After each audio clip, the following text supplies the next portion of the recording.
So, I want to tell you a story. It's about how a company almost destroyed itself with what seemed like really good intentions and how they were saved by, well, learning how to strategically avoid bullshit. It all kicks off with a problem I'm sure a lot of you have seen before. There's this software company, and they have a velocity problem. That's just a corporate way of saying they were moving at a snail's pace, and the pressure was on from every direction. Now, the CEO, who was very much a traditional manager, was absolutely certain he knew what was wrong. It had to be a communication problem, right? A lack of alignment. So his solution was simple: more structure. But more structure turned out to be a total tidal wave of new rules. We're talking mandatory meetings for everybody, complicated new processes. He was literally about to force his entire creative team onto a rigid, chopped-up manager's schedule. This is just a perfect example of how the best intentions, if they're based on the wrong diagnosis, can become absolute poison. The cure he cooked up? It was about to bring the whole company to its knees. So how did this cure actually play out? Well, the results came in fast, and they were absolutely devastating. Let's break down this master plan. First, a daily, mandatory 1-hour sync meeting. Not for a small team, for all 50 people in product and engineering. Every single day. Then, a new approval process that needed a sign-off from 7 different directors. And the grand finale? A tool that forced engineers to log every single thing they did in 15-minute chunks. And the impact was instant. Just look at this. The team's calendar basically became a war zone. It was just fragmented into these tiny, completely useless blocks of time. It became impossible for anyone to get into that deep, focused work state. So what was the result? It wasn't just bad. It was catastrophic. The very same day these new policies went live, the team's output just fell off a cliff. We're talking a staggering 80% drop. Velocity didn't just slow down. It pretty much ground to a complete halt. But just as morale was hitting rock bottom, one quiet engineer decided to fight back. Not with complaints, but with cold, hard data. Her name was Sarah.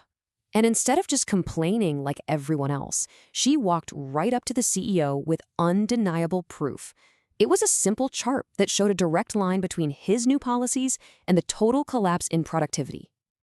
And then she dropped this bombshell diagnosis. She said, "This is not a communication problem. This is a focus problem. You have taken away our ability to think." You see, the issue wasn't a lack of talking, it was the complete and total death of focus. Now, the CEO could have gotten defensive, he could have doubled down, but instead, he actually listened, and he made a pretty radical decision. He sent out a company-wide email that just blew everything up. All the new rules, gone. The daily meetings, the time logging, the ridiculous approval process, all suspended. He basically created what you could call a bullshit jubilee. The effect was, you guessed it, immediate and honestly stunning. With 2 weeks of pure, uninterrupted focus, productivity didn't just bounce back, it skyrocketed by over 200%. The entire energy of the company just shifted overnight. It was wild. So what was the real problem here? What was the fundamental misunderstanding? Well, it all boils down to a clash between 2 completely different ways of working. The company learned a huge lesson.